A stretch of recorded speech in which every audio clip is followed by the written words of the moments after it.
Bom dia, irmãos e irmãs. Vamos fazer uma oração ao Senhor para nos pormos nas suas mãos nessa manhã. Bendito Pai Celestial, somos muito gratos por esta nova manhã que nós estamos na Tua presença. Obrigado, Pai, pela oportunidade mais uma vez de participar dessa ceia bendita, fazendo lembrança do Senhor Jesus Cristo e renovando a nossa fé, a nossa comunhão com Ele, no sangue e no cálice, no pão. Queremos te pedir agora que novamente o Teu Espírito possa nos conduzir a toda a verdade.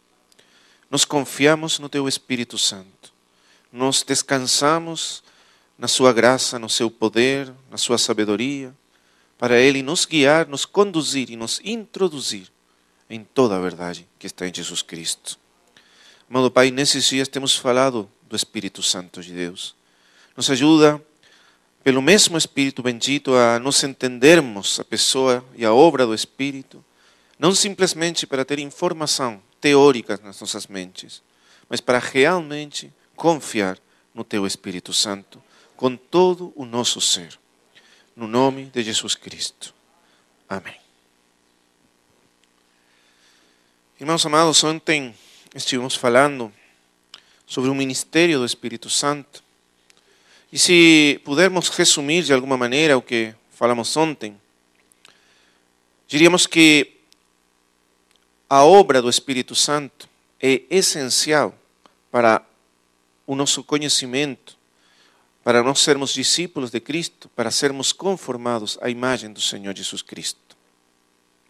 Sem o ministério, sem a obra, sem o ministério do Espírito Santo, para nós seria impossível sermos conformados à imagem de Jesus Cristo. Ele foi dado aos discípulos. Ele foi dado àqueles que amavam a Jesus e queriam ser como o Senhor Jesus Cristo. Nós nunca temos que esquecer daquele contexto em que o Espírito foi dado à igreja. Quando o Senhor Jesus falou justamente naquela noite em que Ele estabeleceu a ceia com seus discípulos, Ele falou para aqueles que amavam ao Senhor. Aqueles que estavam reunidos com Ele aí eram seus discípulos. Aqueles que o amavam. Aqueles que tinham guardado a sua palavra. De todos aqueles que escutaram a voz do Senhor e as palavras, eles tinham permanecido com o Senhor até o fim, até o final. E eles estavam aí porque o amavam e eles guardavam a sua palavra. Eles criam no Mestre. Eles criam que o Mestre era tudo para eles. Eles criam nas palavras do Senhor Jesus. Claro, eles eram ainda muito imperfeitos, como iria ser demonstrado aos poucos. Mas, mesmo assim, eles o amavam e o Senhor amava eles. E eles o conheciam. E nesse contexto é que o Senhor falou essas palavras. Porque o Senhor sabia a grande limitação que existia na vida deles. Porque o relacionamento deles com o Senhor ainda era muito fraco, ainda eles não tinham essa nova vida, essa vida que dá o Espírito, que faria realmente deles aqueles discípulos que expressariam a vida do Senhor numa vida transformada na imagem do Senhor. Mas eles já estavam naquele caminho. E quando o Espírito Santo foi dado à igreja, foi dado principalmente com esse propósito. O Espírito não veio simplesmente para dar poder aos discípulos, para dar poder para eles fazer a obra de Deus e servir ao Senhor. É claro que o Espírito dá esse poder e Ele dá poder à igreja para fazer a obra de Deus. Mas o principal propósito da vinda do Espírito Santo é conformar eles à imagem do Senhor Jesus Cristo. Porque esse era o propósito da vida daqueles discípulos. Eles tinham seguido o Senhor para serem como o seu Senhor. Eles o seguiam porque o amavam e reconheciam nele o propósito das suas vidas. E então o Senhor lhes falou daquele Espírito Santo que iria aprofundar, a continuar e a realizar aquele ministério que o Senhor mesmo tinha começado entre eles. Amém?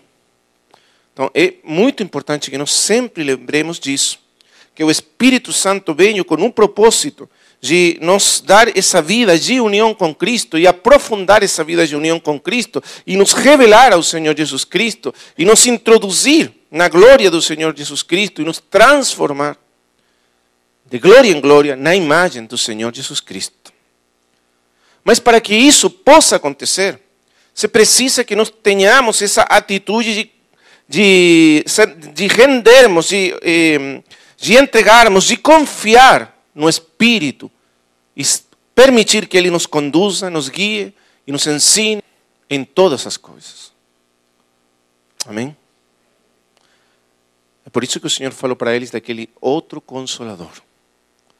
Porque assim como eles tinham seguido o Senhor e tinham obedecido ao Senhor, crido no Senhor e obedecido ao Senhor e confiado no Senhor para todas as coisas, assim agora eles deveriam confiar, depender e seguir ao Paracletos, ao Consolador, ao Espírito Santo de Deus. Amém? Então lembre disso. A relação com o Espírito é uma relação de obediência.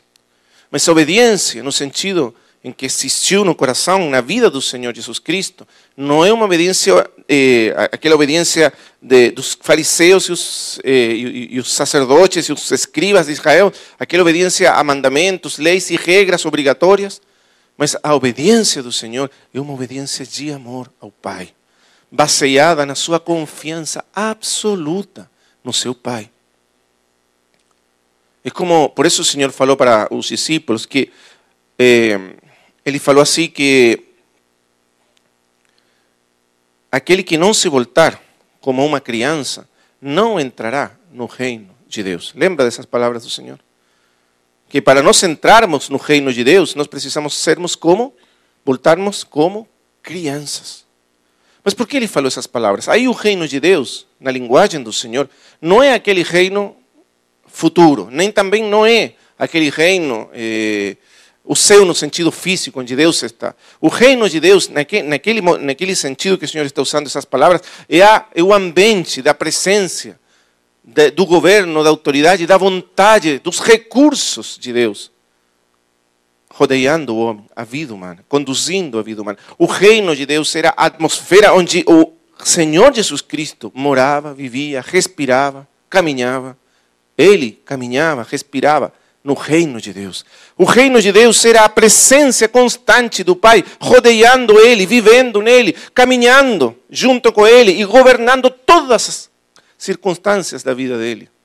O reino de Deus era a realidade onde o Senhor Jesus morava e vivia. Amém? Mas como nós podemos entrarmos nesse reino? Ele falou, o que temos que fazer? Temos que nos voltarmos como crianças. Agora, deixa eu explicar por que ele falou isso. Num sentido, você sabe, na Escritura, a criança é sinônimo de imaturidade. Como quando Paulo fala aos Coríntios, aí em 1 aos Coríntios, capítulo 3. Aí, sermos crianças é uma coisa negativa. Pessoas imaturas. Mas no sentido em que o Senhor usou a palavra aqui, criança tem especificamente a ver com a atitude do Senhor mesmo para com seu Pai.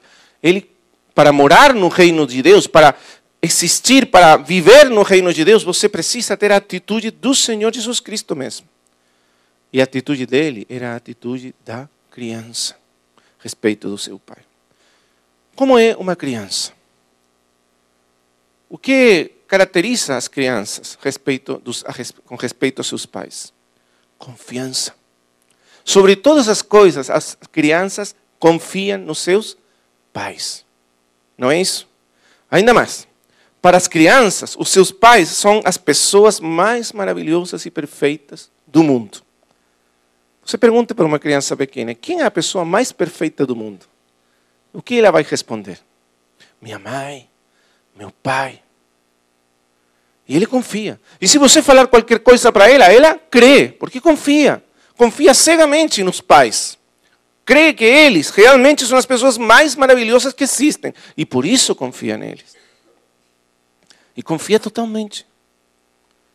Logicamente, quando as crianças crescem, que começam a conhecer melhor aos seus pais, e normalmente os pais não são perfeitos, nem tão maravilhosos, Então, começam a desconfiar. Mas veja bem, na hora que as crianças começam a desconfiar dos pais, elas começam a rebelar-se contra os pais.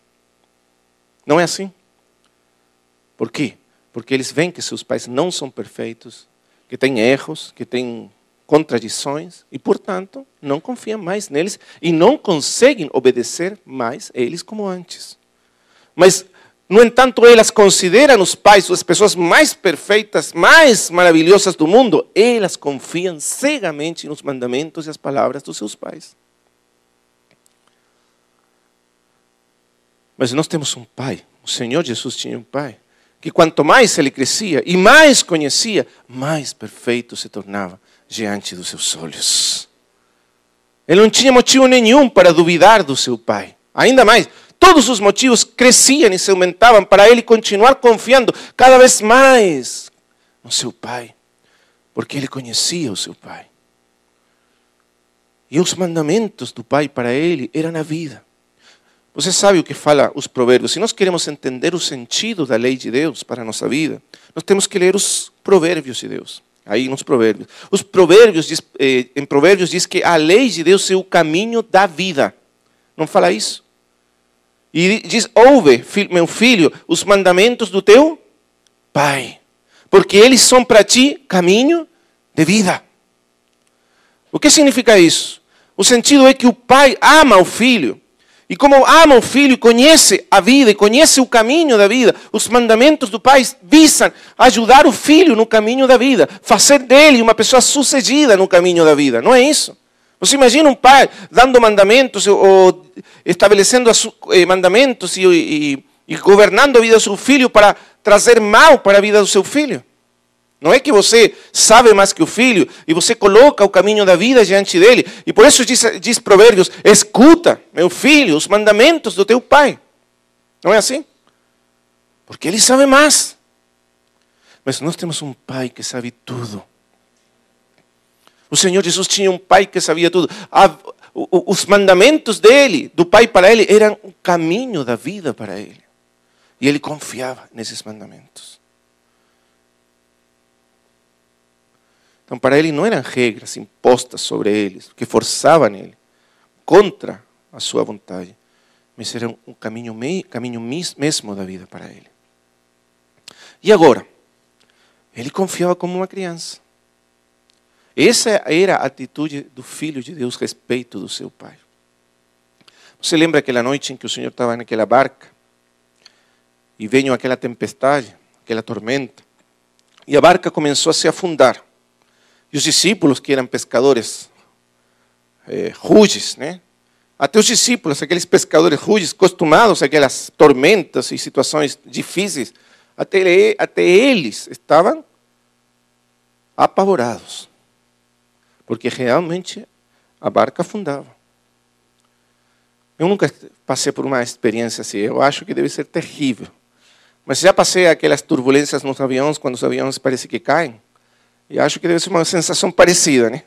Você não quer segurar alguma coisa, não tem onde segurar, porque o avião está caindo, né? E eles estavam aí, a barca se afundava. Mas, interessantemente, o Senhor Jesus dormia. Sabe por que ele dormia? Porque ele estava confiado no seu Pai. E ele era como uma criança.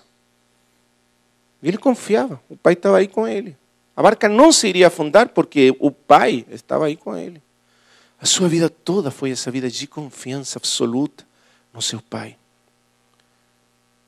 Até o final da sua vida, no último momento, quando ele estava sobre a cruz, quais foram as últimas palavras do Senhor? Pai, nas tuas mãos. Ele entregou o Espírito nas mãos do Pai. Ele confiou na sua morte, na hora da sua morte, no Pai. E assim, irmãos, assim, entre aspas, assim ele nos ensinou a morrer. Ele nos ensinou como morrer, como todos nós devemos morrer. Sabe como? Como ele morreu. Entregando o Espírito, confiando o Espírito nas mãos do Pai. Irmãos amados, ele passou pela experiência da morte. Ele sabe o que é enfrentar a morte. Ele sabe o que é estar aí, face a face, com essa falta de certeza absoluta. Mas ele confiava. E entregou seu espírito nas mãos do Pai. A vida toda dele foi assim. E os discípulos foram testemunhas disso. Eles observavam como o Senhor Jesus confiava a cada momento e dependia. E para ele a palavra do Pai era a vida, era o alimento dele. Os mandamentos do Pai para o Senhor Jesus eram a vida e o alimento. E nesse contexto é que ele começou a ensinar seus discípulos. Para quê? Para que eles aprendessem a confiar no Senhor Jesus e através do Senhor Jesus no Pai que está nos céus, assim como o Senhor Jesus confiava e dependia em todas as coisas. Amém? Então, nós vendo o relacionamento que tinha o Senhor com o Pai, nós aprendemos como nós temos que relacionar-nos com Deus no reino de Deus. É uma relação de confiança. E para termos confiança, precisamos conhecimento. Porque você não pode confiar em quem não conhece. Você só confia naquele que conhece. E como o Senhor Jesus conhecia o Pai, confiava no Pai. O nosso grande problema hoje é que nós conhecemos pouco ao Senhor Jesus Cristo. E por isso é tão difícil para nós confiar nele. Realmente, temos dificuldades. Mas por isso o Senhor passou aqueles anos, 3 anos e meio com os discípulos, até que os discípulos chegaram realmente a conhecê-lo, para eles realmente confiar no Senhor Jesus Cristo. E aí, nesse relacionamento, eles aprenderam a amá-lo, a conhecê-lo, e eles então entraram nesse relacionamento. Mas, vamos voltar aí ao capítulo 15 de João. Ainda existia uma grande limitação neles, ainda a sua fé era muito fraca, ainda a sua obediência era muito fraca. Mesmo que eles amavam o Senhor e queriam ser como seu mestre, mesmo assim eles eram ainda muito fracos, porque ainda o Senhor não tinha sido glorificado e ainda o Espírito Santo não tinha vindo às suas vidas. Mas quando o Espírito Santo veio, ele trouxe para dentro das suas vidas a vida do seu mestre. Amém? Lembra que o Espírito é como aquele azeite onde toda a vida do Senhor foi fixada. A vida de obediência, de confiança, de dependência total, completa do Senhor para com o Pai. Essa vida foi fixada no Espírito e foi trazida agora para dentro dos seus discípulos.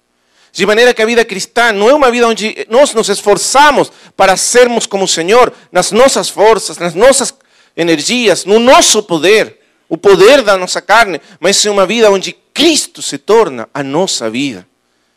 Amém?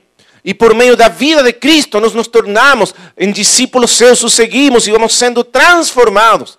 Por meio da sua vida, nós nos conseguimos e começamos a viver na sua palavra e a guardar a sua palavra.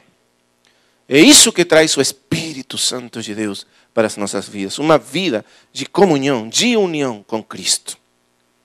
Amém?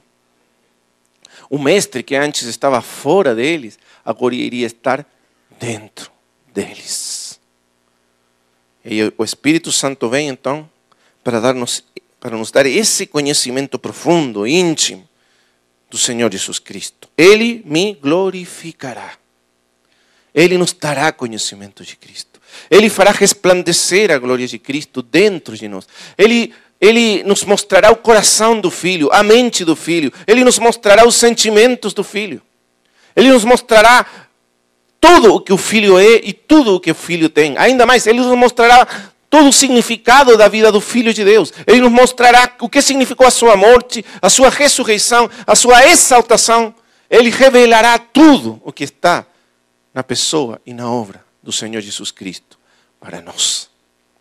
O resultado da obra do Espírito Santo, da revelação que trouxe o Espírito Santo, está aí nas epístolas do Novo Testamento. As epístolas são a revelação do Espírito, fluindo do Espírito, para nos revelar o sentido da vida, da morte e da ressurreição e da exaltação do Senhor Jesus Cristo. É o Espírito que trouxe esse entendimento.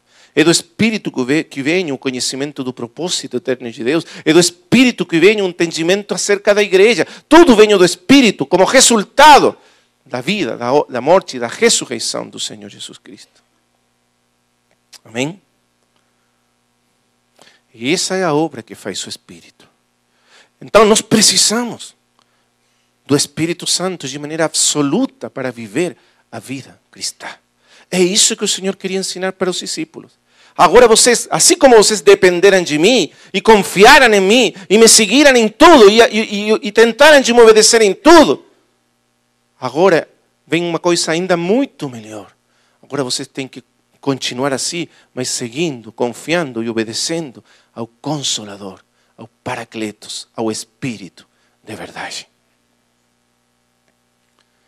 E isso será ainda melhor para vocês, porque vos digo a verdade. Amém?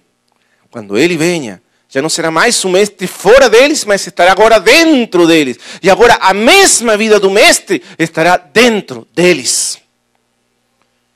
Já não será mais a vida do mestre fora deles, maravilhosa, gloriosa, mas essa vida gloriosa que o mestre tem, essa comunhão eterna que na qual ele morava com o Pai, virá a morar e existir dentro deles. Eles serão imersos dentro dessa vida gloriosa, essa vida trinitária, na qual o Filho vivia, pelo poder, pela graça, pela moradia do Espírito Santo de Deus, pela habitação do Espírito Santo de Deus. Não é isso glorioso, irmãos amados? Mas lembre, o contexto é aquele contexto daqueles discípulos que estavam seguindo ao Mestre. Então, hoje nós vamos falar um pouco sobre como sermos conduzidos, guiados, governados pelo Espírito Santo de Deus. Como nós podemos responder à obra do Espírito Santo de Deus. O Espírito, falou o Senhor, aí nos capítulos, onde ele falou, capítulo 14, 15, 16, o Senhor chamou o Espírito Santo o Espírito da verdade. Ele é o Espírito da verdade. Vamos ver aí. 14, 17. O Espírito de verdade, que o mundo não pode receber. Aí ele é chamado do Espírito de verdade. Agora, veja o 15, 26. Mas quando vier o Consolador, que eu da parte do Pai vos hei de enviar, aquele Espírito de verdade. Novamente é chamado Espírito de verdade. E também aí em 1 João, João nos diz que o Espírito é a verdade. E aí o Espírito é relacionado especificamente com a verdade. A verdade tem a ver com, como é usado aqui a respeito do Espírito de Deus, tem a ver com a realidade das coisas divinas. O Espírito é o Espírito da realidade das coisas divinas. Através do Espírito, as coisas divinas, as coisas celestiais, se fazem reais nas nossas vidas. É pelo Espírito que o conhecimento de Cristo, a pessoa de Cristo, se torna real nas nossas vidas. É o Espírito que nos introduz na realidade das coisas divinas. Ele nos traz a verdade, o conhecimento da verdade, e nos introduz nessa verdade. Ele é o Espírito da realidade. Isso quer dizer o Espírito da verdade. Sem o Espírito de Deus, nada das coisas de Deus se tornam reais nas nossas vidas. Sem o Espírito de Deus, nada de Cristo se torna real nas nossas vidas. É o Espírito que faz real as coisas que pertencem ao Senhor Jesus Cristo. Amém? É através do Espírito que Cristo se faz real nas nossas vidas. Através do Espírito que a palavra do Senhor Jesus se torna real e viva nas nossas vidas. Amém? Mas sem o Espírito nós não temos realidade espiritual. É pelo Espírito que nós tocamos as realidades espirituais, as coisas espirituais. É no Espírito que nós somos introduzidos no reino de Deus. Aquele reino onde o Senhor Jesus respirava, morava e existia. É por isso que João capítulo 3 diz que através do Espírito nós nascemos de novo e entramos no reino de Deus. Não diz isso? Você precisa nascer de novo. falou o Senhor Jesus para Nicodemos. Precisa nascer de novo. O que significa nascer de novo? Nascer da água e do Espírito. É pelo Espírito que nós entramos no reino de Deus. Quer dizer, na realidade das coisas espirituais e divinas. E celestiais. Se tornam reais para nós. É através do Espírito que o reino de Deus se torna real nas nossas vidas. Sem o Espírito de Deus, não existe realidade espiritual. Sem o Espírito de Deus, a lei de Deus é só uma carga impossível de levar. São regras e mandamentos pesados. Mas através do Espírito, a lei se torna um caminho de vida. Os mandamentos de Deus se tornam caminho de vida. Porque o Espírito virá e escreverá a lei de Deus nos nossos corações. Amém? Então, o Espírito de Deus é aquele que faz real a nossa união com Cristo. Amém? Nós sabemos que estamos em Cristo. Nós sabemos que estamos crucificados e ressuscitados juntamente com Cristo. Nós sabemos que fomos incluídos na morte e na ressurreição. Nós sabemos que estamos legalmente unidos a Cristo por direito. Que somos justificados em Cristo e somos colocados em Cristo. E Cristo é o nosso cabeça. Nós sabemos tudo isso. Mas isso só se torna real na nossa vida, na nossa experiência, pelo Espírito Santo de Deus. É por isso que você tem Romanos 3, 4, 5, 6. Aí você tem toda a obra objetiva de Deus em Cristo.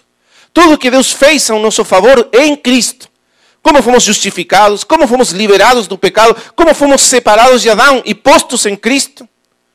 Como Cristo se tornou a nossa cabeça e como fomos incluídos na morte e na ressurreição do Senhor Jesus, de maneira que o nosso velho homem foi crucificado juntamente com Cristo e agora somos ressuscitados juntamente com Cristo. Estamos incluídos no Cristo ressuscitado. Glória ao Senhor.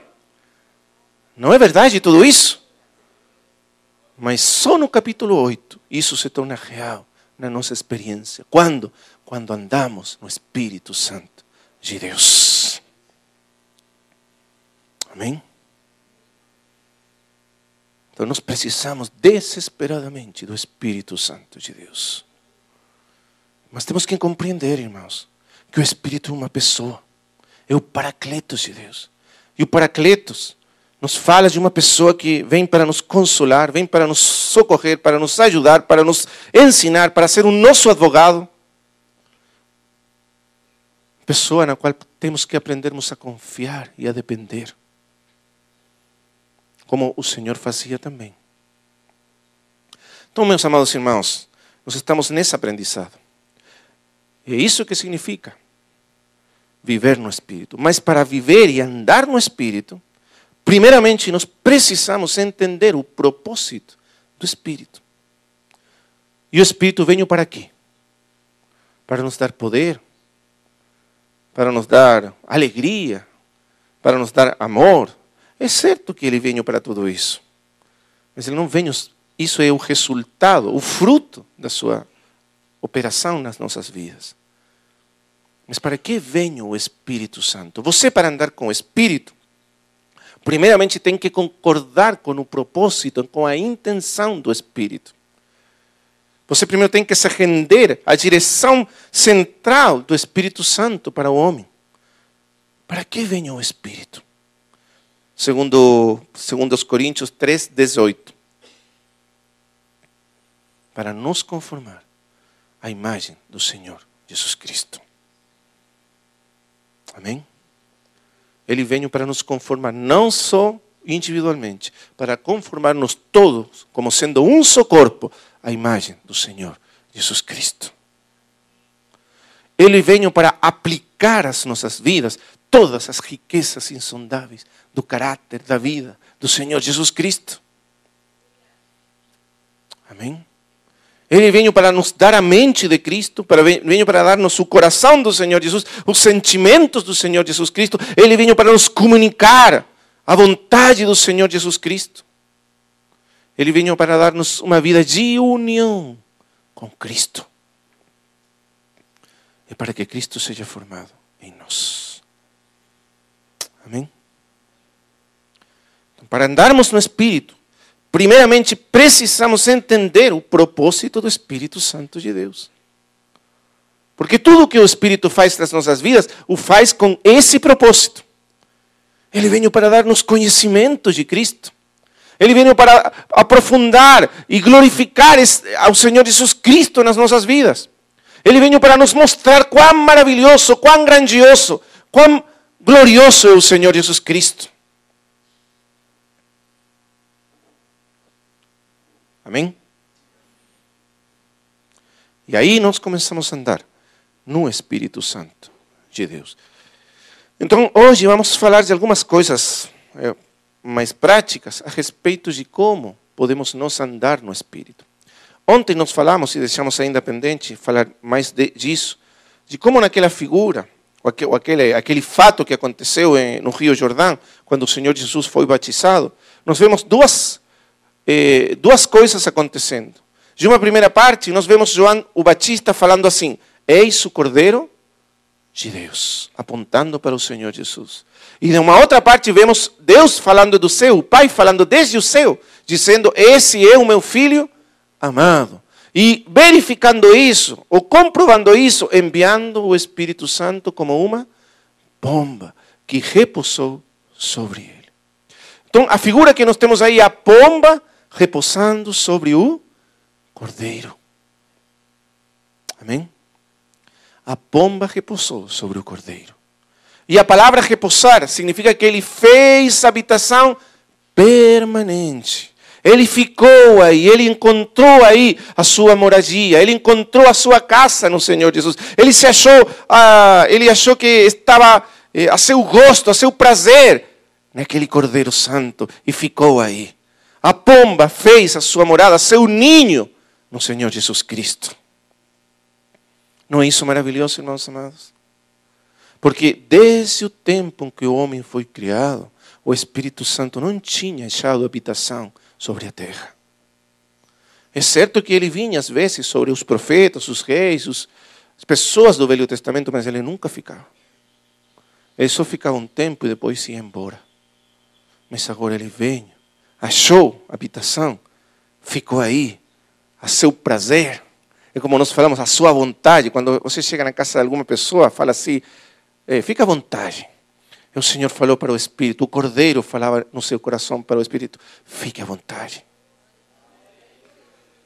Você já falou assim para o Espírito? Fique à vontade. Sua casa. Faça dela o que quiser. É por isso que o Espírito repousou. Porque o Senhor tinha o coração do Cordeiro. Então o Senhor falou assim, Mateus capítulo 11, versículo 28. Vinde a mim. Essa palavra aqui é para todos nós. Vinde a mim, todos os que estáis cansados e oprimidos, e eu vos aliviarei. Irmãos amados, sabe por que nós estamos cansados e oprimidos? Sabe por que a nossa vida é cansada, oprimida, seca? Estamos esgotados. Porque nós confiamos e vivemos confiando nas forças, na energia e no poder da nossa carne. E todos os homens desse mundo vivem assim. Mas o Senhor não estava cansado. Lembra que nós falamos ontem, a vida do Senhor é uma vida cheia de descanso, de alegria, de gozo. Que os discípulos queriam ser como Ele. Por quê? Veja, vamos continuar lendo. Vinde a mim, tomai sobre vós o meu jugo, e aprendeis de mim, que sou manso e humilde de coração. E o que vai acontecer? E encontrareis descanso para as vossas almas. Qual que era o grande segredo da vida do Senhor? Por que o Senhor tinha descanso para a sua alma? Por que o Senhor não estava oprimido e agitado como nós? Porque Ele era manso e humilde de coração. Ele tinha aquele coração do Cordeiro de Deus. E então ele podia levar o jugo do Espírito Santo. de Deus. Porque quando ele fala do seu jugo, esse jugo que ele levava era o jugo do Espírito Santo de Deus. Ele era governado pelo Espírito. Ele era levado pelo Espírito. Ele era sustentado pelo Espírito Santo em todas as coisas. Por quê? Porque ele era manso e humilde de coração. E ele estava disposto a seguir ao Espírito e confiar no Espírito em tudo. Logicamente, no Espírito e através do Espírito do Pai. Amém? Você entende qual era o segredo da vida do Senhor? Por isso ele diz, levai o meu jugo. O segredo é nós colocarmos o jugo dele. E qual era o jugo dele? Aquele jugo do Espírito.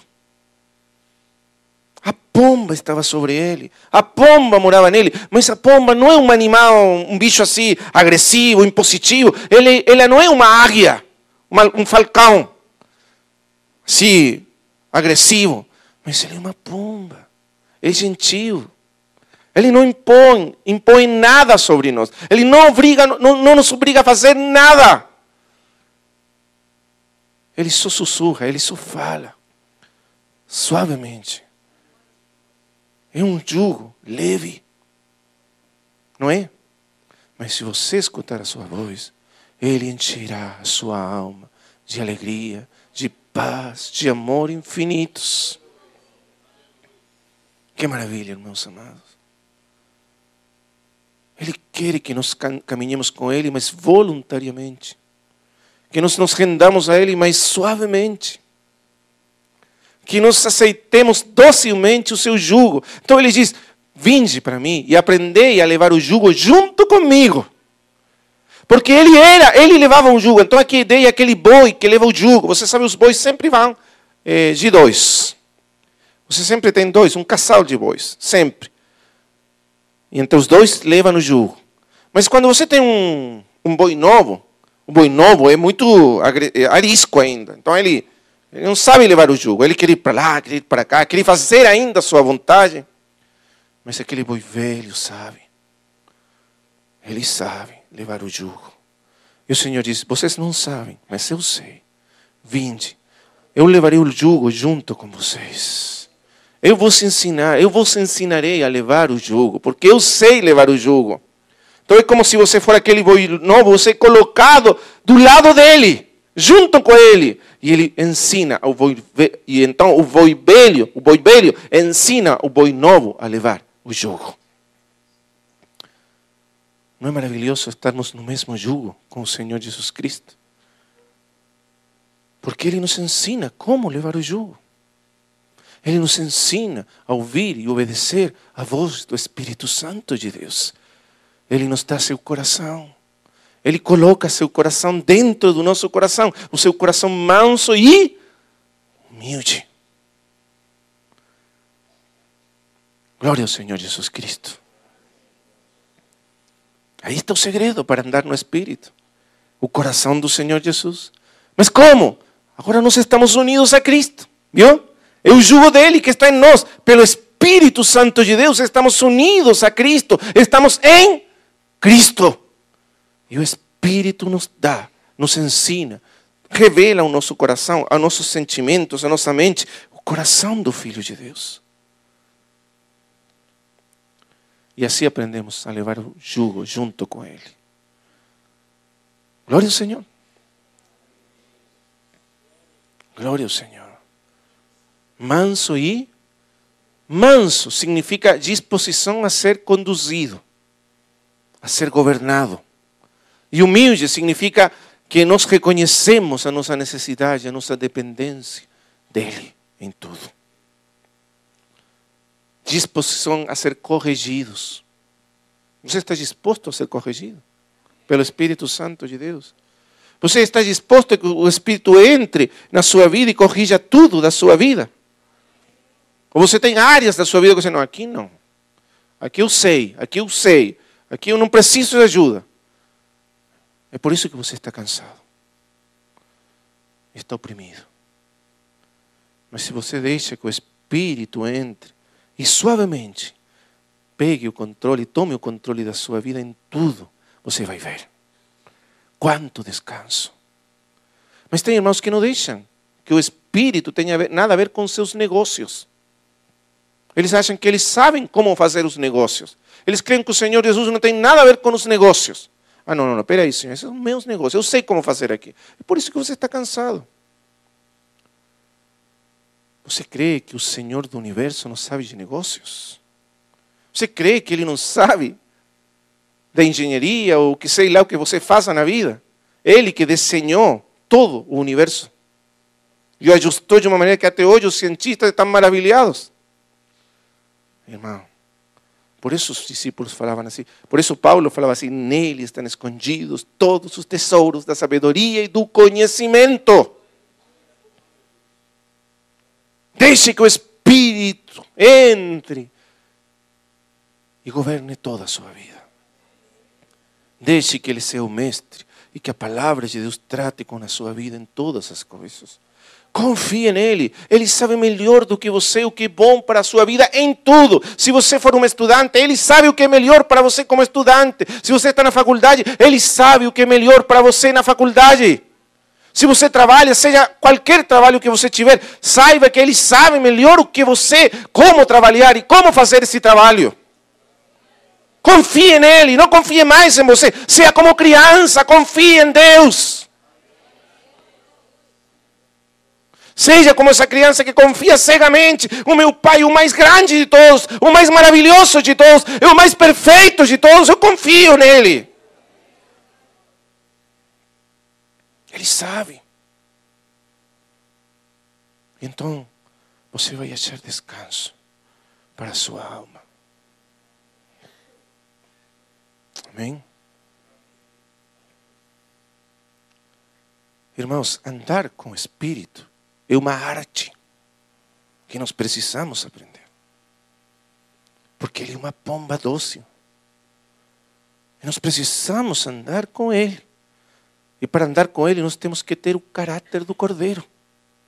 Porque a pomba só repousa sobre o cordeiro. Quando você tem o caráter do, como chama aqui, do cabrito, do bode, o que acontece com o Espírito? Sabe? O Espírito nunca briga conosco.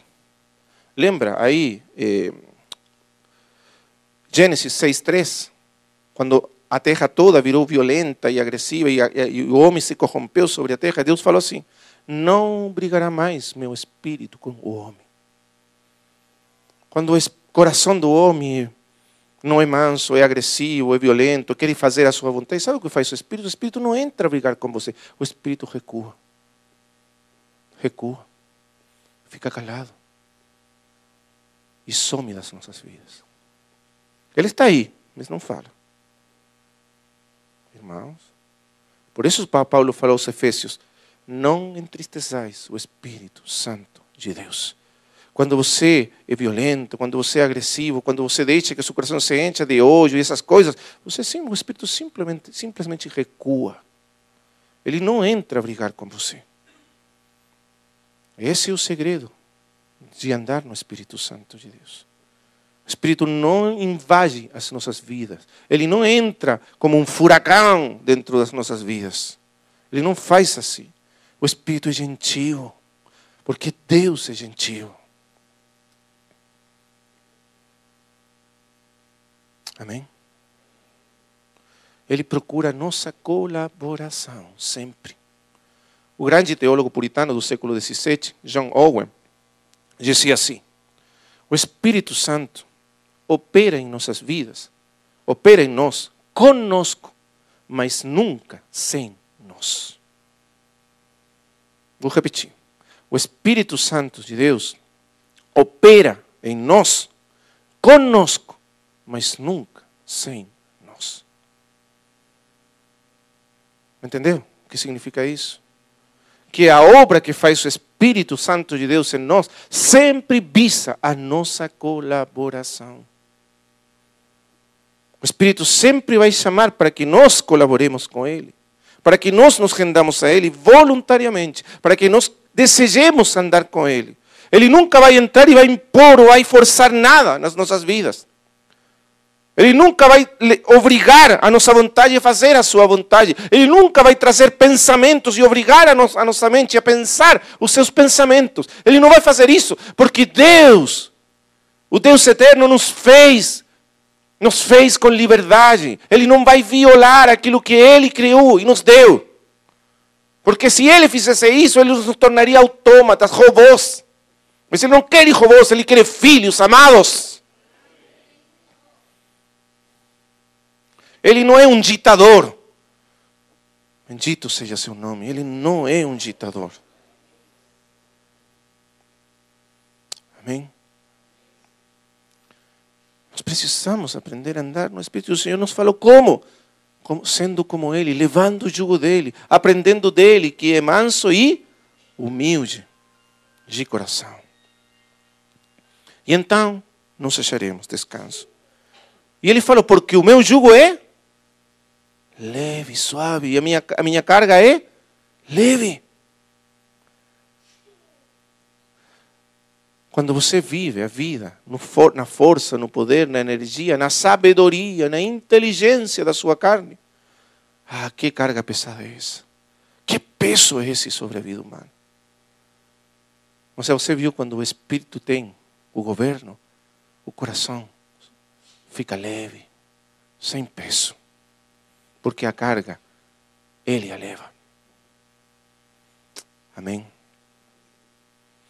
Nós poderíamos falar muito mais disso, mas só estamos tentando colocar algumas coisas. Então, irmãos amados, vou repetir. A obra do Espírito Santo na vida humana, na vida dos filhos de Deus, de nos conformar à imagem do Filho de Deus, se faz com a nossa colaboração, com a nossa cooperação. Todos os passos que Ele dá nas nossas vidas, todos os avanços que Ele dá nas nossas vidas, todo o acrescentamento de Cristo nas nossas vidas, que Ele traz para as nossas vidas, o traz com a nossa cooperação. Esse é o grande segredo. Nós precisamos entender como o Espírito Santo governa as nossas vidas. Eu nasci num contexto pentecostal, eu cresci naquele contexto pentecostal. E para os pentecostais o Espírito é praticamente uma força, uma energia, um poder que movimenta as pessoas. Então eles acham que andar no Espírito, ser movidos por uma força, por um poder, por uma energia que leva eles para lá, para cá, que faz eles parar, assentar. E eles falam assim, o Espírito me levou, o Espírito me fez falar, o Espírito fez isso, fez aquilo. Como se eles não tivessem vontade, nem pensamento, nem nada. Como se o Espírito possuísse eles. Não é assim como funciona, irmãos. Porque quando você faz assim, na verdade, é a sua carne que está governando a sua vida. O Espírito não trabalha assim nas nossas vidas. Deixe-me dizer que, eu às vezes vejo irmãos, irmão, por que você não fez aquilo? Que você sabia que o Espírito não me levou a fazer isso. Agora o Espírito tem a culpa dos seus erros. Não é assim? Se você falar desse jeito, você está dizendo, não, é o Espírito que é responsável. Eu não sei, eu estou aí sentado, se ele não me levanta, não me leva, não faz isso, não faz aquilo. Ele fala como se o Espírito tivesse que possuir ele. Anular a sua vontade, anular a sua humanidade, anular a sua personalidade. O Espírito não faz isso, irmãos. Deixa-me dizer, o Espírito não faz isso. Não.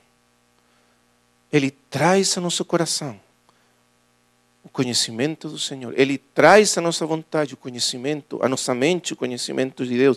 Ele dá o conhecimento. Ele traz e dá o poder para fazer, mas você tem que fazer. Ele traz a verdade à nossa mente. Ele traz o poder para conhecer a verdade e a luz para conhecer a verdade. E Ele revela a verdade à nossa mente. Mas é você que tem que fixar a sua mente na verdade. E quando você obedece, você descobre que o Espírito sustenta a nossa obediência. Glória ao Senhor. Para você tem que fazer. É você que tem que cooperar, você que tem que pensar os pensamentos dele, você que tem que fixar a sua mente nele, é você que tem que fixar o seu coração nele. E isso faz você. Mas se você fizer, é você que tem que obedecer. Mas quando você obedece, você descobre que Ele sustenta a nossa obediência. Você obedece. Você responde. Você não tem que esperar que venha algum poder e faz que a sua vontade faça alguma coisa. Não, você tem que fazer. Mas o Espírito está aí, sustentando. Por isso diz que Ele dá o querer como quanto o fazer. Mas isso significa que o Espírito produz em nós o desejo e também e dá também o poder, mas você tem que fazer. Então, eu queria falar um pouco de algumas coisas que nós podemos fazer para cooperar com o Espírito, a obra do Espírito Santo de Deus nas nossas vidas.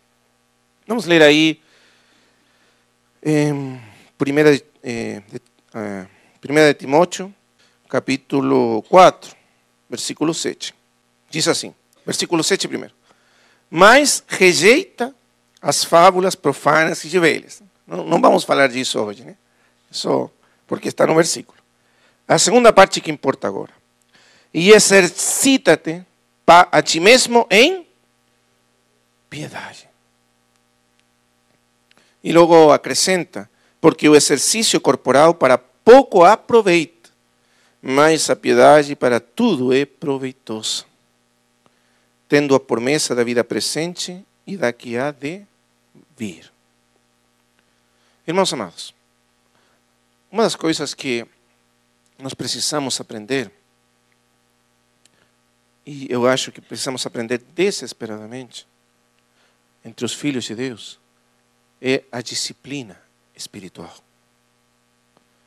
Quando você estuda a vida da igreja, partindo mesmo da vida do Senhor Jesus, como vamos ver agora, todos eles viveram uma vida de disciplina espiritual.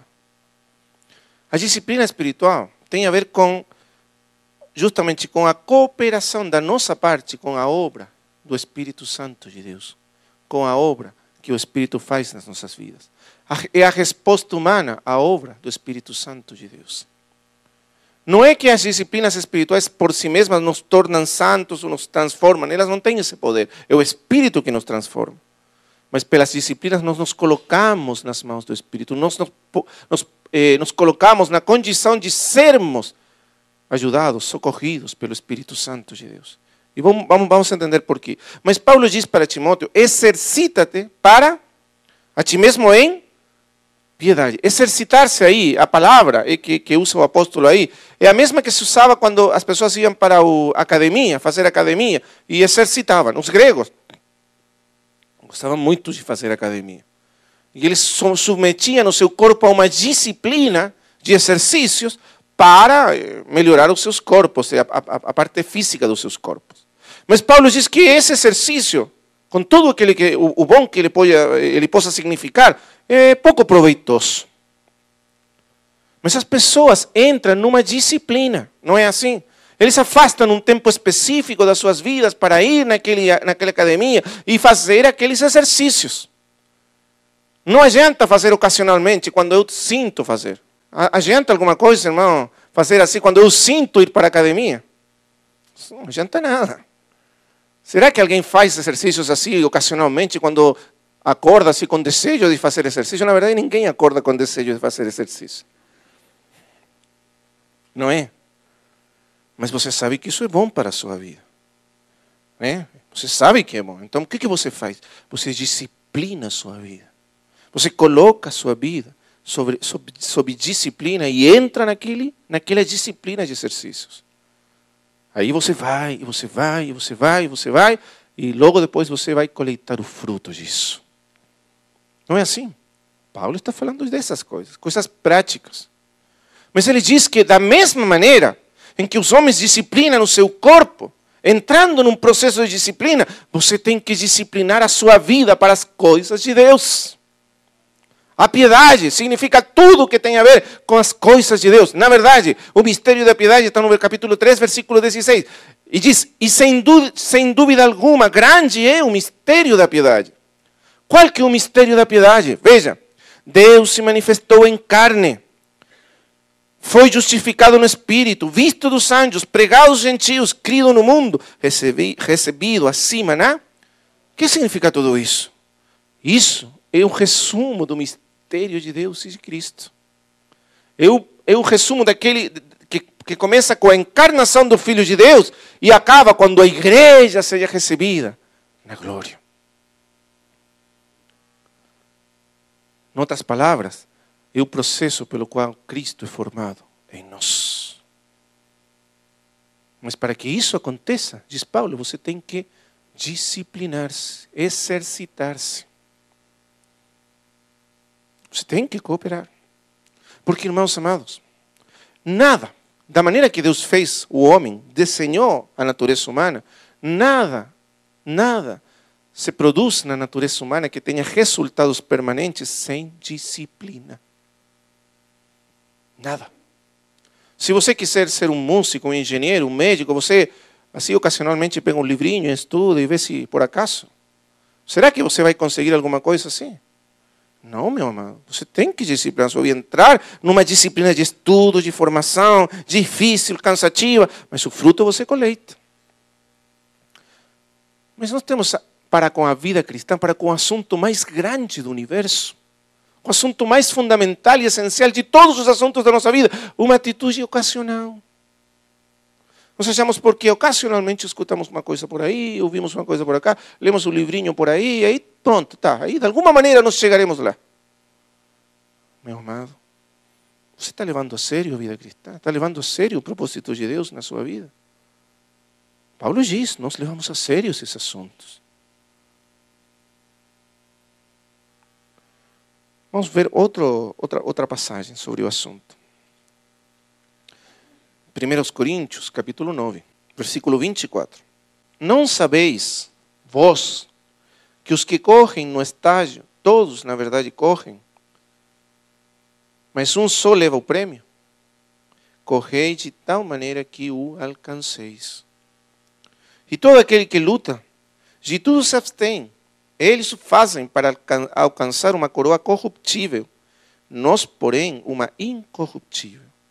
Pois eu assim corro, não como a coisa incerta, assim combato, não como batendo no ar. Antes subjugo o meu corpo e o reduzo à servidão, para que pregando aos outros, eu mesmo não venha de alguma maneira a ficar reprovado. Agora, novamente, Paulo está usando a figura daquele atleta que se exercita para alcançar uma coroa. Agora, nesses dias, quando vão ser os Jogos Olímpicos no Rio? O ano próximo? 2016, tá. Você viu como fazem os atletas para preparar-se para aqueles jogos? Olha, a vida deles, toda a vida deles, se resume, aqueles que correm, por exemplo, 100 metros planos, a vida deles toda se resume em 9 segundos. 9 segundos. Já pensou nisso? São só 9 segundos e eles se jogam na vida em 9 segundos. Mas esses 9 segundos, para esses 9 segundos, eles se preparam a vida inteira. É isso que Paulo está pensando aqui. E você se está preparando para a eternidade com Deus. Mas aqueles homens entram numa disciplina apavorante. Eles se abstêm de tudo. Está falando disso, Paulo. Eles não comem a comida que você come. Ele nunca come pizza, nem coisa assim que você gosta, nem vai para as festas. Ele fica aí nessa disciplina. Todos os dias correndo, todos os dias fazendo, para correr 9 segundos. E alcançar uma coroa, uma medalha. Mas como disciplina? E Paulo ficava admirado disso. Você já viu alguma vez algum desses atletas correr? Como se chama aquele que hoje é o mais rápido do mundo? É o... Não sei mais, é? Isso, Usain Bolt. Eu lembro quando era criança, não era criança, era jovem, tinha aquele chamado Carl Lewis, o filho do vento, chamaram ele. Alguém lembra de Carl Lewis? Não é tão velho. Mais ou menos. Carl Lewis, o filho do vento. Eu lembro, ele ganhou 9 medalhas de ouro. Saltando, pulando e aí correndo. Mas era impressionante como ele corria. Quando você via ele correr, parecia que ele estava no ar. Parecia que era tão fácil para ele correr. Para todos nós é difícil correr, mas ele corria como se voasse pelo ar. É por isso que foi chamado do filho do vento. como ele corria, como a liberdade que ninguém tinha para correr. Mas essa liberdade foi conseguida ao preço de muita disciplina. Você assistiu alguma vez a um concerto de um grande pianista? Viu como os dedos deles correm sobre as teclas? E parece que ele... Uma liberdade impressionante. Ah, eu gostaria de tocar como ele. Mas quantos anos de disciplina tem esse homem para conseguir essa liberdade? Irmão amado, na vida humana, nada se consegue sem disciplina. Acredite nisso, porque é isso que ensina a Escritura. Paulo está falando que a vida cristã é do mesmo jeito. Logicamente, vamos entender mais um pouco o que isso significa. Porque não é uma... Aqui essas pessoas se preparam, vamos dizer, na força, na energia da sua carne. Mas eles entram nessa disciplina. E Paulo está dizendo, assim como aquele homem se prepara e se abstém, e entra naquela vida disciplinada para obter aquela coroa, assim também vós fazei o mesmo. Eu corro da mesma maneira. Quer dizer, eu faço da minha vida e com a minha vida o mesmo que faz o atleta. Literalmente, veja o versículo 27. Antes subjugo o meu corpo e o reduzo à servidão. Assim como o atleta subjuga seu corpo e faz servir aos propósitos da sua vida, assim também eu faço com o meu corpo. Porque nós estamos correndo para alcançar a coroa incorruptível da glória. E por isso você tem que, o apóstolo sempre comparou a vida cristã com uma carreira. E no final da sua vida ele falou, tenho terminado a minha carreira. Mas para ganhar a coroa, você tem que disciplinar a sua vida. Mas aqui a coroa, irmãos amados, o prêmio, não tem que você imaginar que a coroa da vida, a coroa da glória, é um lugar no céu, lá, uma casa, uma mansão, sei lá o que, um palácio no céu. Não tem nada a ver com isso. A coroa da glória é Cristo formado em nós. Porque o discípulo vai tras o mestre para ser como o mestre. Não é isso? E a coroa é alcançar esse prêmio de ser como o mestre. Paulo falou, eu quero ser achado nele. Quero ser achado nele. E o salmista dizia, eu ficarei satisfeito quando acorde na tua semelhança.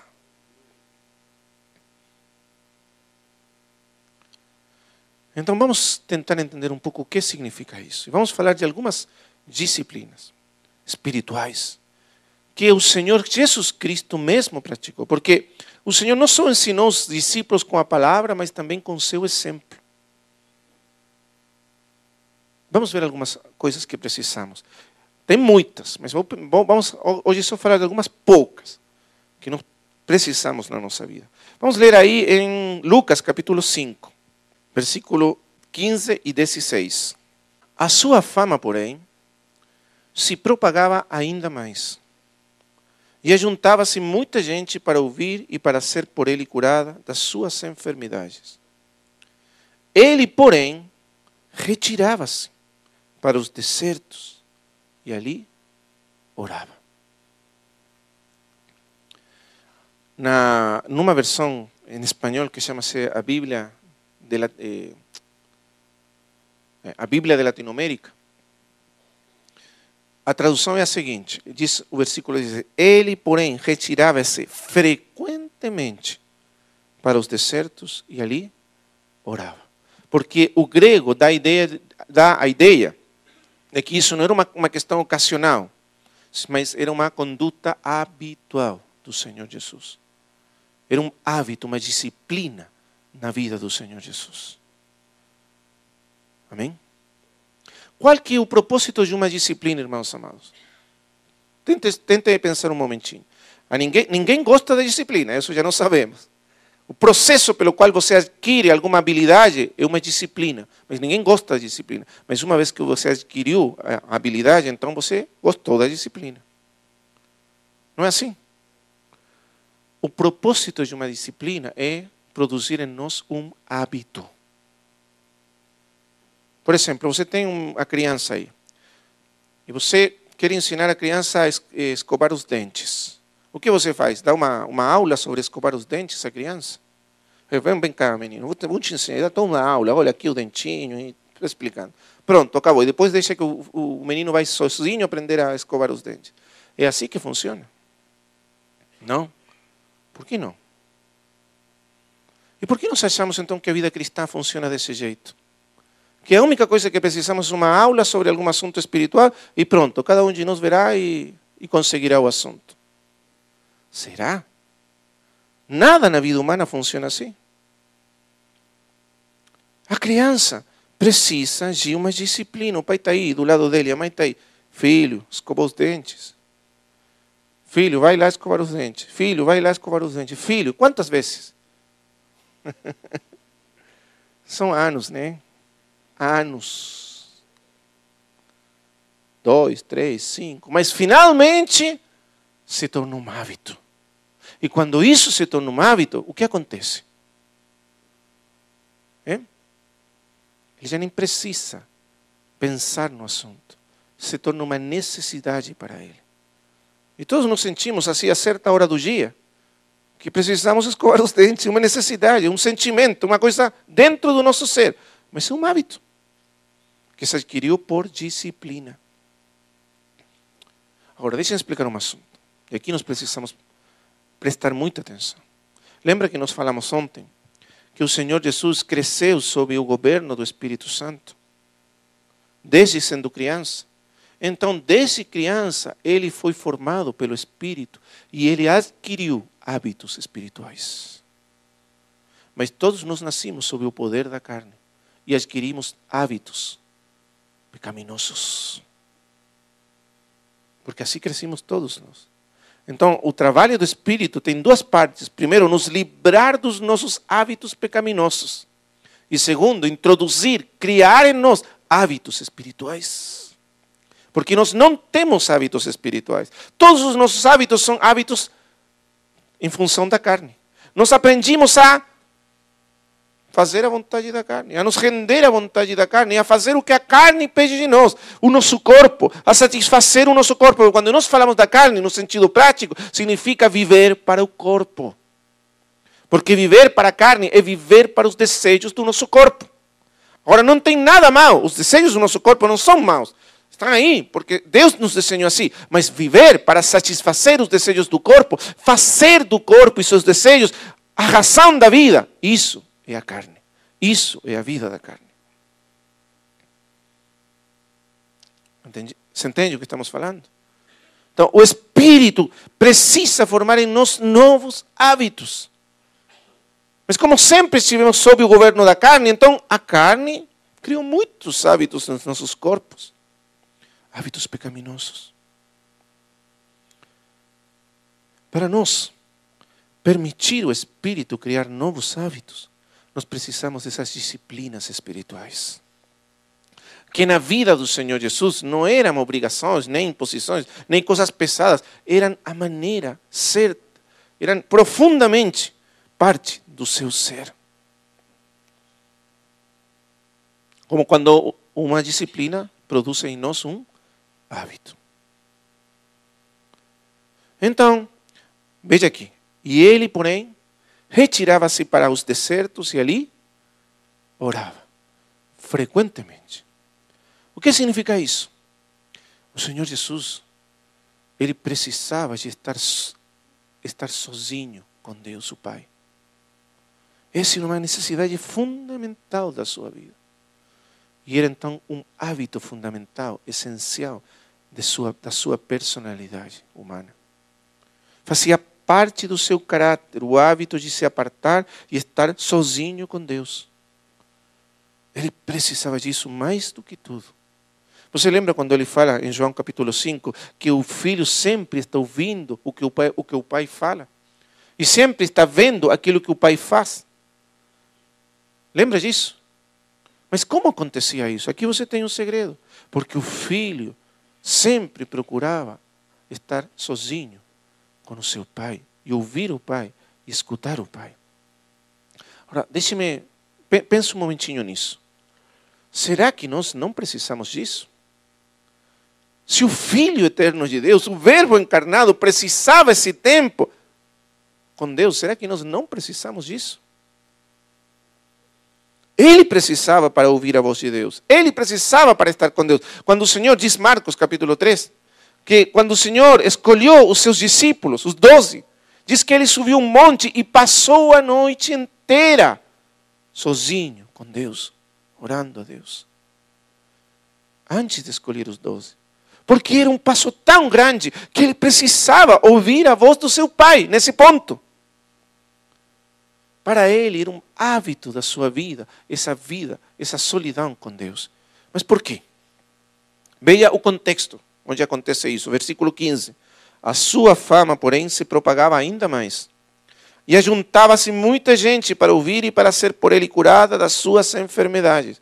O Senhor estava rodeado de pessoas falando para ele, exigindo coisas dele, querendo puxar ele para todas partes. Entende o que estamos falando?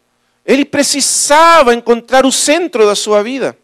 Ele precisava se enfocar da maneira certa, porque muitas vozes, muitas pessoas, muitas exigências estavam puxando dele para toda parte. Mas ele só queria ser puxado por uma voz, a voz do seu Pai. É assim que acontece com as nossas vidas. Nós estamos sempre sendo puxados por muitas vozes, de toda parte. Muitas pessoas demandando coisas de nós. Muitas pessoas exigindo coisas de nós. E nós estamos assim, por toda parte, rodeados. Muito tumulto, muita voz, muito barulho na nossa cabeça. Se você não procura esse tempo sozinho com Deus, você nunca aprenderá a escutar ao Espírito Santo de Deus. Não tem como. Você entende o que estamos falando? Quando o Senhor estabeleceu a lei de Deus, a lei foi dada para o povo de Israel. O quarto mandamento era: santificarás o sábado. Como todas as coisas, o povo de Israel tornou essa lei um peso, uma carga insuportável. Mas no princípio era um caminho de vida para eles. Lembre, a lei é um caminho de vida. A lei visava ensinar eles como viver realmente a vida na presença de Deus. E o propósito da lei era o seguinte, veja comigo, capítulo 5 de Deuteronômio, versículo 12. Guarda o dia de sábado para o santificar, como te ordenou o Senhor teu Deus. 6 dias trabalharás e farás todo o teu trabalho. Mas o 7º dia é o sábado do Senhor. O sábado significa o repouso, o descanso do Senhor. Os fariseus e os escribas tornaram o sábado numa carga insuportável. Mas ele era um descanso, um repouso. Veja, é o sábado do Senhor teu Deus, não farás nenhum trabalho nele.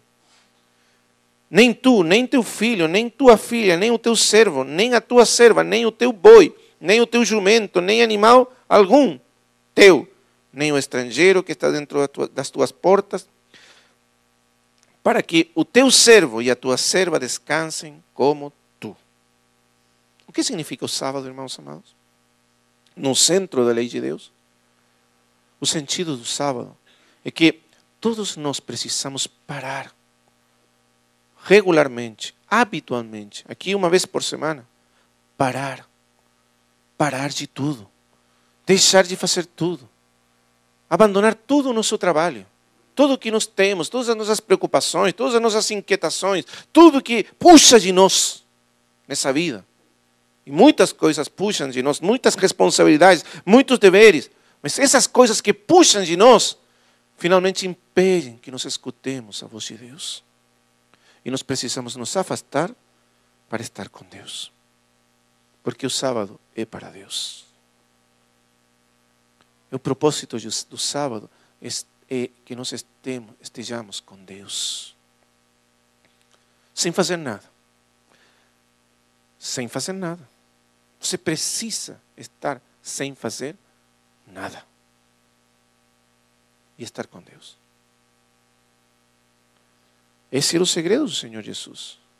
Porque quando você faz isso, uma coisa impressionante acontece.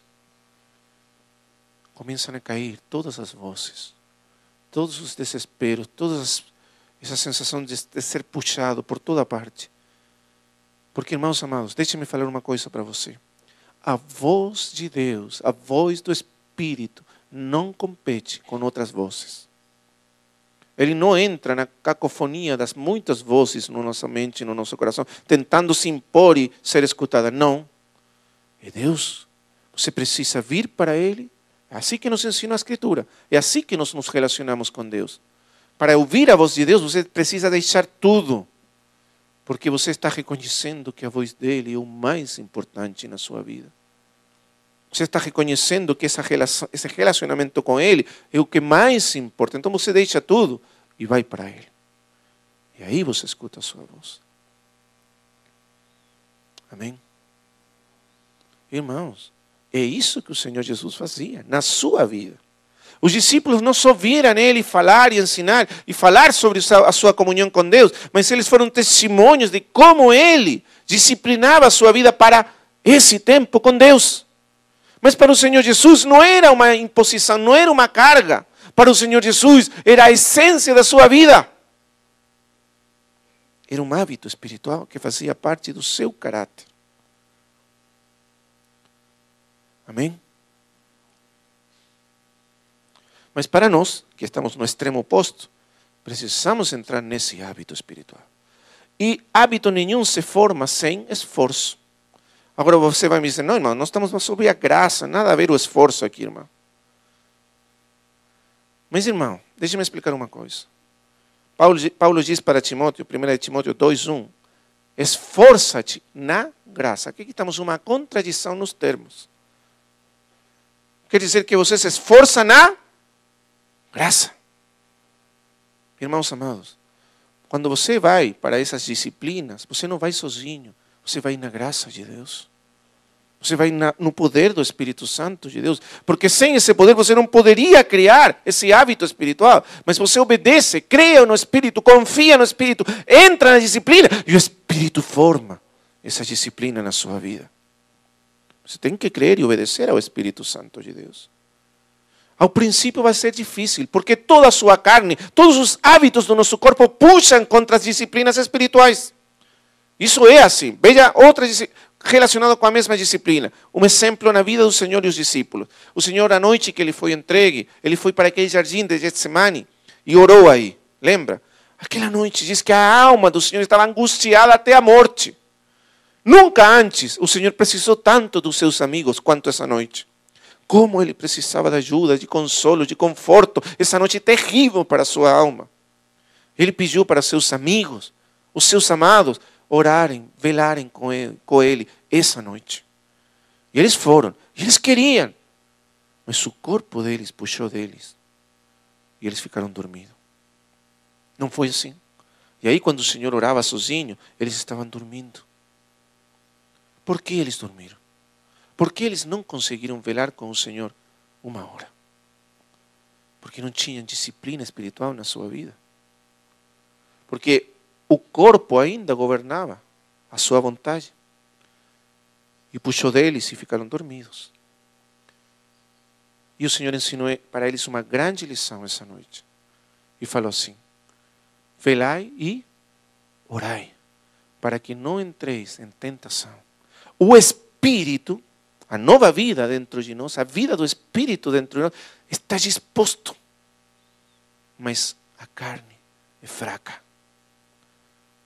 O que quer dizer isso? Que entre nós existe tem duas coisas. Tem a nossa carne com todos os seus hábitos que puxa para um lado. E tem um Espírito puxando do outro lado. E é você que tem que entregar a sua vida a essa direção do Espírito para ele criar um novo hábito e vencer os hábitos da carne. E o Espírito traz morte, mortifica os hábitos do nosso corpo, diz Romanos capítulo 8. Espírito mortifica, mas se pelo Espírito fazeis morrer as obras do vosso corpo, os hábitos do nosso corpo. O Espírito traz essa mortificação, mas você tem que velar e orar. O que quer dizer isso? Você se dispor para o Espírito Santo de Deus. Amém? Mesmo quando você pega uma disciplina, por exemplo, um exercício corporal. Não é o mesmo? Você tira o sono, tira o cansaço, o seu corpo puxa para você ir para a cama ou acordar mais tarde, mas você está aí, disciplinando.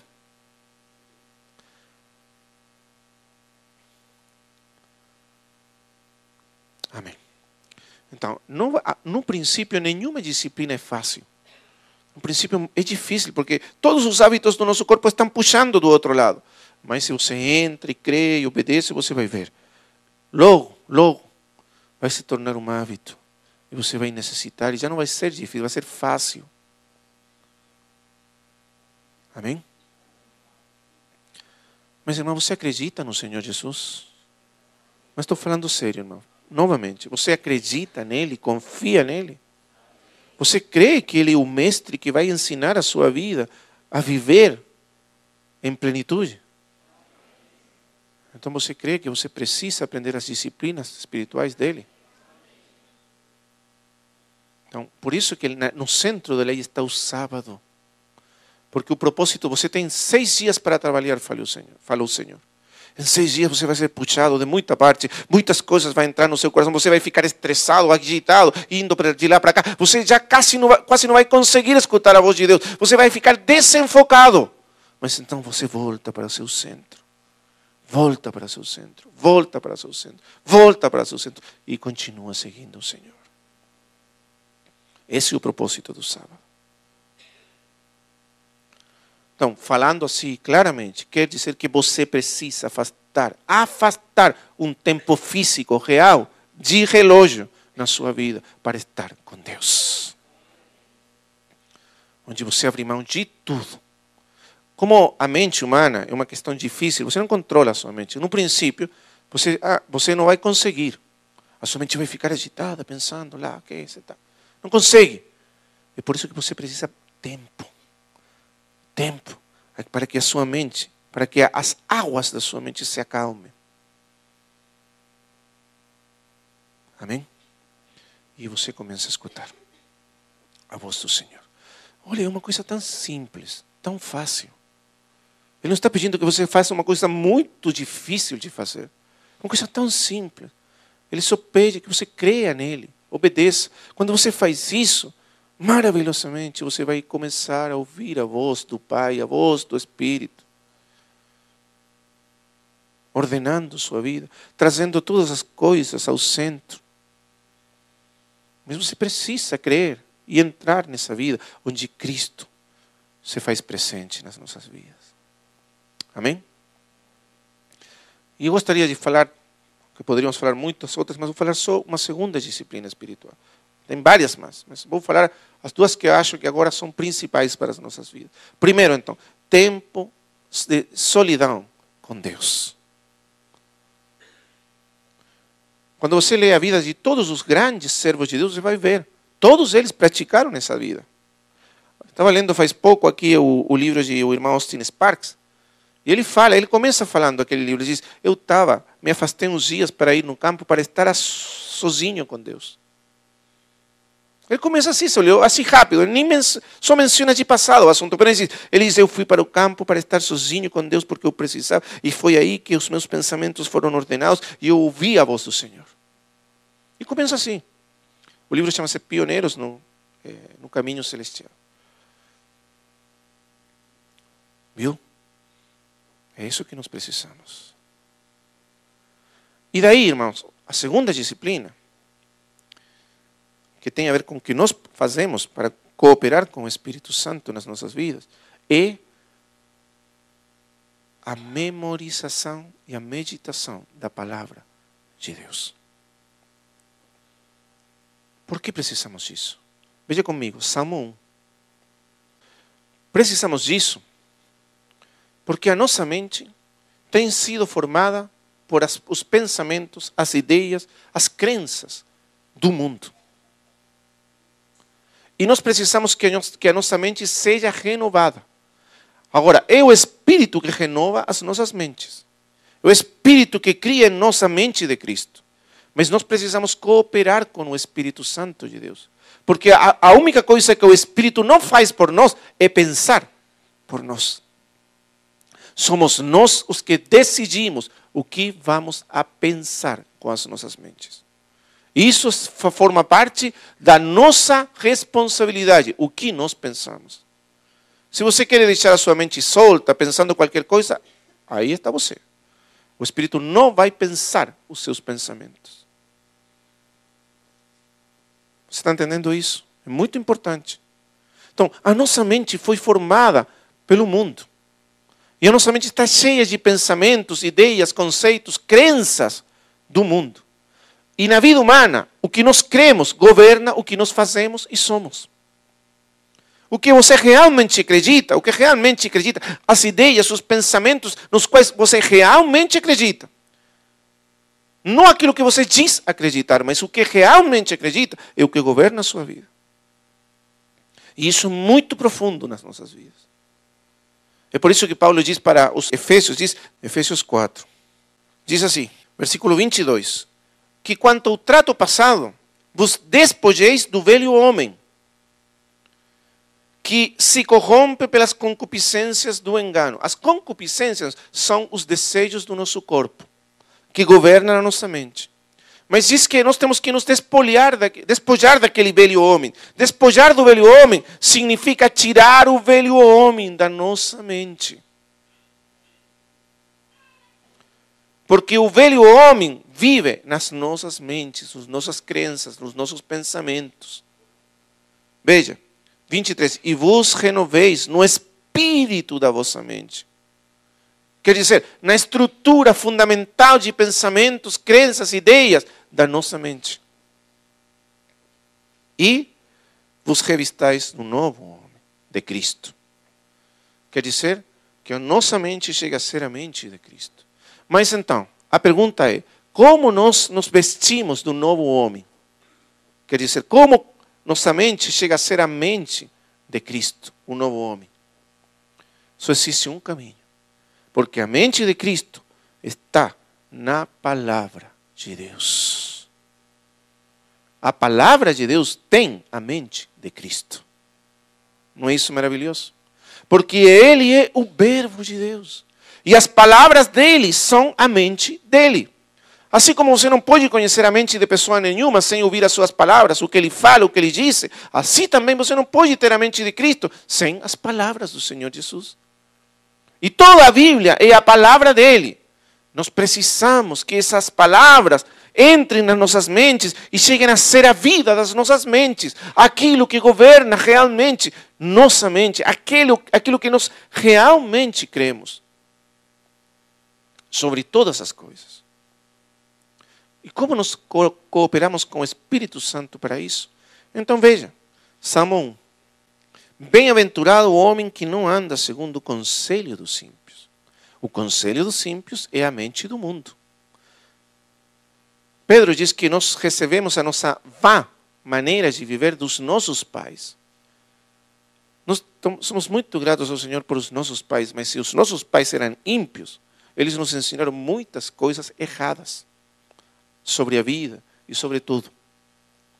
Essas coisas que nós recebemos do mundo se tornaram crenças profundas na nossa mente. Nós cremos nelas, acreditamos nelas e agimos segundo elas. Nós temos crenças básicas, essenciais, sobre como temos que fazermos nos negócios, o que nós temos que fazer com o dinheiro, o que nós temos que fazer com a nossa vida, com os nossos filhos, com a nossa educação, com muitas coisas. Não é assim? E assim agimos. Mas se nós somos verdadeiramente discípulos que estamos sendo conformados à imagem do Filho, nós precisamos ter a mente de Cristo a respeito de todas as coisas da nossa vida. Confiar nas palavras dele e acreditar que essas palavras são a realidade, a verdade sobre todas as coisas. Mas isso não é fácil, porque lembre, essas palavras têm que entrar e E para isso, primeiro tem que ser tirado a mente do velho homem. Então, nós precisamos cooperar com o Espírito Santo de Deus nesse ponto. Então, diz, bem-aventurado o homem que não anda segundo o conselho dos ímpios, a mente dos ímpios, nem se detém no caminho dos pecadores, nem se assenta na roda dos escarnecedores. Deixem-me explicar alguns assuntos aqui. Logicamente, o contexto social, cultural do Salmo 1 é diferente, mas, no fundo, tudo é o mesmo. O que é a roda dos escarnecedores, irmãos? É quando os homens sentam para brincar de tudo e zombar de tudo. Tem aquelas pessoas que zombam de Deus, das coisas de Deus, riem de tudo, acham que tudo é para piada. O problema disso é que quando você entra nesse mundo, você fica sem fé, você fica realmente sem poder crer mais, porque tudo é elevado à trivialidade. Irmãos amados, eu não tenho nada contra a mídia, nem contra a TV de fundo, mas eu vejo que muito do que nós assistimos na tela da TV é essa roda de escarnecedores. Aí você está sendo bombardeado com essas coisas e você depois não sabe por que não tem fé. Irmão, se você escutou pessoas rindo do Evangelho, rindo de Deus, rindo de Jesus Cristo, rindo da Bíblia, ou rindo da vida cristã, ou pior ainda, rindo dos princípios morais que o Senhor nos ensinou, e você depois acha, por que não pode crer? Porque você está sentado na roda dos escarnecedores. Porque a sua mente está governada por esses pensamentos. Você tem exposto a sua mente a essas coisas, e essas coisas estão entrando e se apoderando da sua mente. Mas aquele homem que entende essas coisas, afasta a sua mente dessas coisas. Tem irmãos que passam, ou irmãos que passam assistindo filme após filme. E estão aí vendo novela após novela. E eles creem que isso não, nada vai acontecer. Não, eu sou maduro, irmão. Depois eu leio a Bíblia e está tudo certinho. Não está, irmão. De jeito nenhum está. Porque a sua mente vai se acomodar àquilo que você expôs mais à sua mente. Se a sua mente passa 5 horas ao dia exposto a filmes e novelas, você vai acabar pensando com os pensamentos dos filmes e as novelas. Não tem jeito, porque uma lei, vamos dizer, da física da mente. É assim que funciona a nossa mente. Se você não sabe como funciona a mente humana, aqui você tem o ensino da Escritura. A mente humana funciona quando ela pensa aquilo para o qual você programa a mente pensar. Porque a mente pensa automaticamente, ela é programada para pensar certos pensamentos e depois ela vai sozinha pensando esses pensamentos. Então, se você expõe a sua mente àquela mídia de maneira constante, a mídia vai programar a sua mente. Você nem vai saber por que pensa de maneira deprimida, por que você pensa pensamentos negativos, por que você tem certas ideias. Está aí. O Senhor ensinou isso na Escritura. O que você precisa fazer? O contrário. Veja o que você precisa fazer. Versículo 2. Antes tenha o seu prazer na lei do Senhor. O que significa a lei do Senhor? Você vem e expõe a sua mente à palavra de Deus. Medita nela. Veja o versículo 3.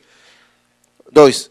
E na sua lei medita de dia e constantemente. O que você está fazendo com isso? Você está programando a sua mente para pensar de maneira habitual, automática, os pensamentos de Cristo. Porque assim funciona a nossa mente. Você ensina a sua mente a pensar. Irmão amado, e para fazer isso, tem um grande segredo. Você precisa decorar a palavra de Deus. No meu coração tenho guardado os teus ditos para não pecar contra ti. Você tem que memorizar, tem que decorar, porque por isso o Senhor falou isso para Josué. Você vai decorar toda essa lei e vai meditar nela de dia e de noite. Porque essa lei é vida. É uma palavra viva. Quando você medita nela, quando você traz ela para o pensamento de maneira voluntária, você traz ela, você obriga a sua mente a pensar nela, você traz ela para a mente, e você traz ela para a mente, o que vai acontecer? Essa palavra trará vida ao seu coração. Veja o que diz o versículo 3. Pois será como a árvore plantada junto a ribeiros de água, a qual dá seu fruto no seu tempo, e as suas folhas não cairão, e tudo quanto fizer, prosperará. Você tem que decorar algumas passagens principais. E quando você acorda na manhã, veja, essas são disciplinas espirituais. Você traz essas palavras e você medita nelas, e você lembra delas, e você repete elas para a sua alma. E você vai ser introduzido pelo poder do Espírito na realidade dessas palavras de Deus. Porque o Espírito torna real as palavras de Deus na nossa vida. Mas Ele precisa que você pense nelas, traga elas para a sua mente, para Ele tornar elas reais na sua vida. Mas se você nunca faz isso, como Ele fará a sua obra na sua vida? Amém? Você precisa aprender a trazer as palavras de Deus dia e noite à sua mente, para você entrar na realidade dessas palavras. É certo, o mundo está puxando sempre para fora. É por isso que você precisa criar esse hábito na sua vida. Essa é uma segunda disciplina que você precisa na sua vida. Amém? E você precisa começar agora. Agora. Trazer essas palavras. Daí você vai ver que essas palavras servem para tudo. Você vai ver que é muito mais fácil orar com as palavras de Deus que sem as palavras de Deus. Você usa a palavra de Deus para orar. Você tem que aprender essa oração do Senhor Jesus. Sabe por que o Senhor ensinou a orar os seus discípulos? Pai nosso que estás no céu, santificado seja o teu nome. Lembre essas palavras do Senhor. Você tem que decorar essa oração. Não para repetir como um papagaio a oração. Mas sabe por quê? Porque quando você traz essa oração à sua mente, essa oração guia a sua oração. Conduz a sua oração diante de Deus. Você pega o Salmo 23 e vai orando com o Salmo 23. Vai trazendo a realidade de Deus para a sua vida no Salmo 23. Você pega o Salmo, e tem muitos salmos para fazer isso. Pega aqueles principais passagens, Filipenses 2, Efésios 1. Vai pegando e vai decorando e vai orando com eles. Irmão, esse pequeno exercício na sua vida espiritual, esse pequenino exercício de piedade na sua vida espiritual, vai trazer uma grande diferença na sua vida. Porque você está alinhando a sua mente com a mente de Cristo. E quando você alinha a sua mente com a mente de Cristo, a vida de Cristo flui na sua vida. Amém?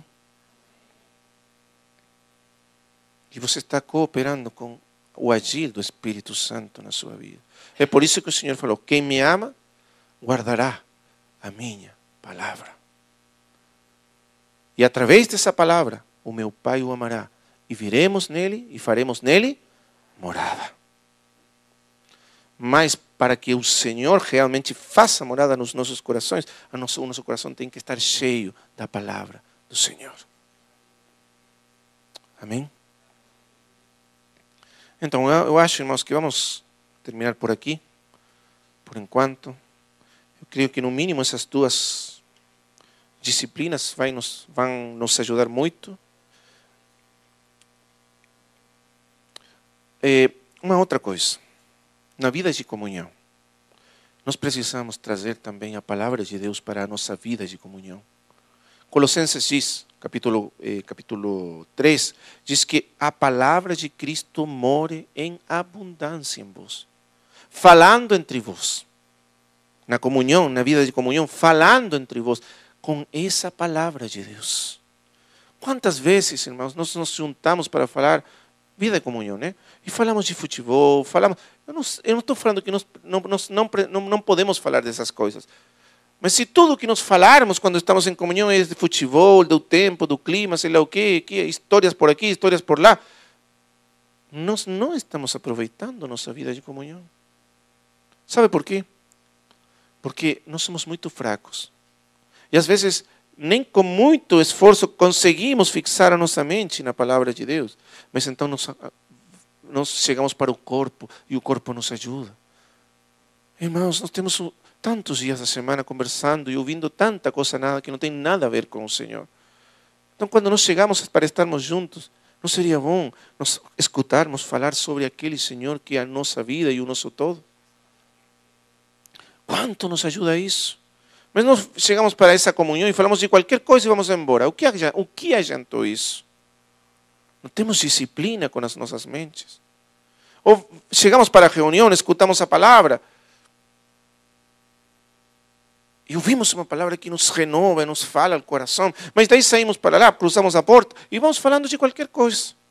Aí a palavra some da nossa mente. Daí aos poucos dias você nem lembra dessa palavra, porque você não tem disciplina espiritual na sua vida a respeito da palavra. A palavra se fixa na nossa vida quando nós repetimos ela, trazemos ela, ruminamos a palavra de Deus. Porque a palavra meditar no hebraico significa literalmente ruminar a palavra de Deus. Você tem essa disciplina na sua vida. Você traz essa palavra e ruminha nela até que ela finalmente se fixa na sua vida. Porque, veja o que acontece. O gado, ele precisa ruminhar porque o gado, para tirar todo o alimento da grama, ele tem que trazer uma e outra vez a grama e masticar ela, e novamente, e novamente, e novamente, até que finalmente tira dela todo o alimento. Mas nós somos assim como aquela semente que foi semeada no caminho. Você escuta a palavra, vai para casa, entra com outras palavras, outras vozes, e esquece da palavra. A palavra não tem fruto nenhum na sua vida. Nós precisamos, irmãos, aprender a disciplina de meditar na palavra de Deus. Porque as palavras de Deus são a nossa vida. E precisamos sermos disciplinados não só na vida individual, mas na vida de comunhão acerca desse ponto. Amém? Amém. Vamos orar ao Senhor, pedindo ao Senhor nos ajudar nesses pontos. Você precisa meditar na sua vida e reorganizar a sua vida se é necessário, para que a sua vida tenha essas coisas como foco e como centro. Se você realmente quer viver uma vida no Espírito Santo de Deus, você precisa disciplinar a sua vida para o Espírito Santo de Deus. Você precisa alinhar a sua vida com o Espírito. E essas disciplinas que estamos falando hoje são as maneiras que nós alinhamos nossa vida com o Espírito Santo de Deus. Amém? Vamos orar ao Senhor. Amado Pai Celestial, nós te agradecemos pelos dias que estivemos juntos aqui, ouvindo a Tua Palavra. Mas nós não queremos sermos só ouvidores da Tua Palavra, mas queremos sermos aqueles que fazem a Tua Palavra. Nos ajuda, Pai, a trazer toda essa palavra à nossa vida e nos centrarmos nessas preciosas disciplinas espirituais. E sermos imitadores do Senhor Jesus na sua vida sobre a terra. Queremos reorganizar a nossa vida, se for preciso. Nós queremos trazer a nossa agenda aos Teus pés. Todo o nosso tempo diante de Ti, Pai. E nos colocarmos aos Teus pés. E organizar a nossa vida segundo aquilo que é o fundamental, o essencial. Nós queremos ter esse tempo, afastar esse tempo para Ti, de comunhão, de solidão contigo, para ouvir a Tua voz. E queremos afastar esse tempo para estudar, meditar e decorar a Tua palavra. Não simplesmente apartar, querer, mas queremos fazê-lo. Dispormos agora a obedecer a Tua palavra e o Teu Espírito. Nós desejamos sermos conformados à imagem do Filho de Deus. E queremos que o Espírito possa fazer essa obra. Nós sabemos que não é a obra da nossa carne, da nossa sabedoria, nem nosso poder, que é o Espírito que faz essa obra em nós. Mas também sabemos que nós somos chamados a cooperar com aquele bendito Espírito, a sermos mansos e humildes, e levar o jugo do Espírito, e ouvir a sua voz, e obedecer a sua voz, e nos alinhar em tudo com Ele. No nome do nosso Senhor Jesus Cristo. Amém.